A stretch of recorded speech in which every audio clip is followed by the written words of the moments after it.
Thanks a lot to Telluride Truffle. That was one of their truffles called First Tracks. And now here we are with local author, Instagram influencer, all-around fashionista, Miss Marla Meridith. Hello. Marla, thank you so much for joining us today. It is great to be here. Thank you. Other than the fact that the camera is catching your camo pants, yes, your lace, you have all this thing going on. No one would ever see me on the hill. No, but look at this.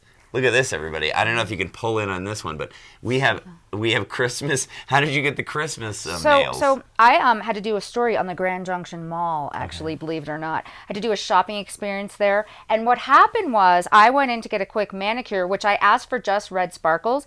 All of a sudden, Holiday appeared. And I didn't stop the guy. He started with a snowflake on my pinky, and then I was like, all right. I was probably sitting in the chair for like an hour and a half just watching him go to town, and there was no conversation at all. He just those guys are artisans, you know what I mean? It's called nail art, by the way. Yeah, it is. Well, you have a snowman on your nails, so it's nail art. Nail art, and this guy's already lost his eyes, and things are starting to, you can't. It's the snow. You can't be perfect. So what? So tell me a little bit about. Now we always ask you to tell your right story. So, how did you come here, and then how did you? I guess I want to segue into how did you get started on the whole Instagram thing and becoming, I guess you would call yourself an influencer, right? I'm an influencer, you're an influencer. For sure.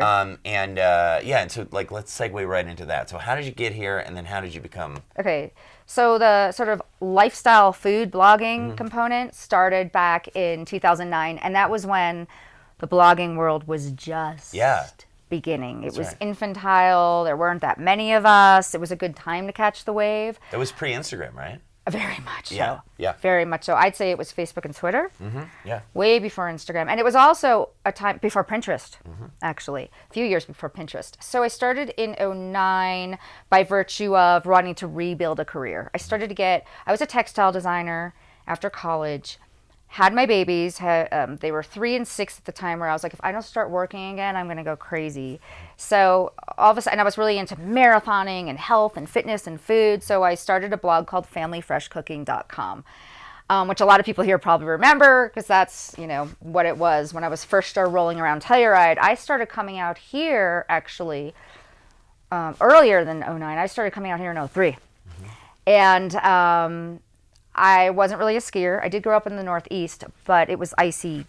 That's right. Yeah. Silly. I grew up in the Northeast as well. Yeah. It's ice sheets. It's just ice sheets, and unless you master those or take the time to, I didn't come here as a full-fledged skier. So 2003, I didn't have kids yet, and I came here with my then husband, and I just wanted the ultimate ski resort. So what it really came down to, thankfully there was Google and all that way back then. Yeah. I looked at pictures and I was like, that place called Telluride, that is the most beautiful place I've ever seen. And it was all those glossy shots of the Box Canyon. And I always say Telluride's a supermodel. You can't get a bad angle. Yeah. And then, so how did you then take this and along with the blog and everything like that, and then transform it into this this whole Instagram world? Yeah, this little Marla Meridith empire. Yeah, the Marla Meridith empire. That thing. Yeah. So I start coming out in 2003. I'm obsessed with it. I have the kids. We start coming out more over time. In 2009, I start the blog, and then from there, I got really into, hey, if you're going to have a blog, you got to do it right. And it's got to be beautiful. People eat with their eyes. And since it was mostly food, I had to learn how to take beautiful food photography. So that's what I focused on. I'd go to workshops, and I started traveling. I think my first trip to Switzerland was, let's say 2011 or 10 or something like that. And so I was like, I'm so hooked on the alpine world. All I want to do is be in Telluride or in the Alps or some other alpine region in the world. So we finally made the move as a family, because all I did was obsess about Telluride when I was then living in Orange County, California. And they're very different. Very. So we moved here as a family in 2012. And my kids started public school as kindergarten and third graders. Yeah. Now they're 6th and 9th. And just built and being a blogger, I can work from anywhere. And being a blogger who's obsessed with food and the mountain culture, I changed the blog name from FamilyFreshCooking.com to MarlaMeredith.com because I wanted to talk about everything and not just food. I felt really pigeonholed by familyfreshcooking.com. So. And then naturally, like you were saying, like the food photography is a big thing. So like Huge. naturally, it translated over. A lot of these things, translated over to Instagram. There's a lot of like inventors on there and all those kind of things. Instagram has become like a whole other blog. Yeah. A whole other blog. What I post there isn't necessarily what's on my website.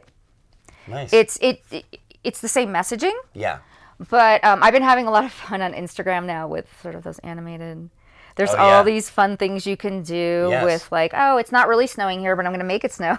Yeah, totally. Well, listen, I mean, it's not snowing here, but it's snowing way more than it did. So I'm sure you're getting very nice, nice shots on the hill. I get so many, but I'll make snow at midnight. Like I'll go out with my tripod, and everything's a selfie, by the way. Yeah. No one's following me around. I don't have like the guy. There's a lot of girls who have the guy that follows them around to take all their pictures. No, it's me and my tripod and phone. And now, talking about being a self-made person, let's look at this. This is your cookbook.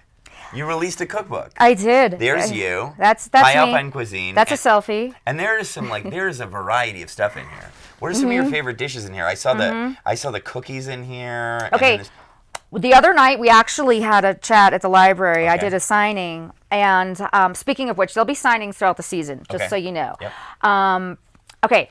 The brown butter chocolate chunk cookies. Yeah, that's what I saw in there. I said, this is what I need to make. They're maybe the best thing in the world. Maybe I baked them right before the book signing, and they were sitting next to me in the car, and they smelled so good, and I just, driving and like. Yeah. I don't know if there's a law against cookie eating and driving, but no, not for somebody who wrote a cookbook. Right. Well, right. But you also have dishes in here from everywhere, from where you were going all over, like in Switzerland, Germany, and things like that. And you could see they're all the traditional dishes and those kind of things. So, did you go there, have them, and then to sort of speak to the chefs about how to make them, or how did that work? Yeah, there was a few. So I've been traveling to the Alps for quite a few years now. So beyond, there's so many great U.S. ski resorts, obviously.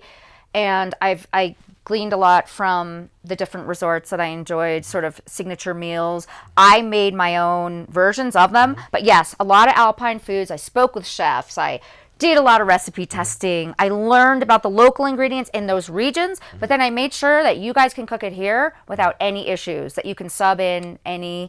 if it's a Bunderfleisch, which is an air-cured meat, and you can't get it here, that's okay. Use prosciutto. You're never going to be... And it's not a high-altitude cookbook. This is for everyone, everywhere, to enjoy the flavors that they love most from the alpine world. Amazing. Yeah. Marla, I have to thank you for being with us, but before we go, I want to know, where can I get this lovely cookbook? High Alpine Cuisine. Okay, easy. If you're around the Telluride region, please stop by Between the Covers. They have a bunch of signed copies there. Easy.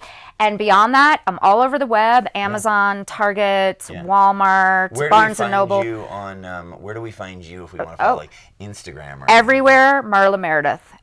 Okay. That's it. So your Instagram, marlameredith.com blog, Instagram, Marla Meridith, Facebook, Twitter, Pinterest. All MM. Nice. I made it easy for you guys. Nice. Thanks. Folks, the book is called High Alpine Cuisine. It's out now. It'll make an amazing holiday gift. If you're in the Telluride region, please go to Between the Covers, go to your local bookstore, wherever it is, and get High Alpine Cuisine. Marla, thank you so much for being with us. Yeah. And we'll see you on the slopes, right? Yeah, every day. Yeah.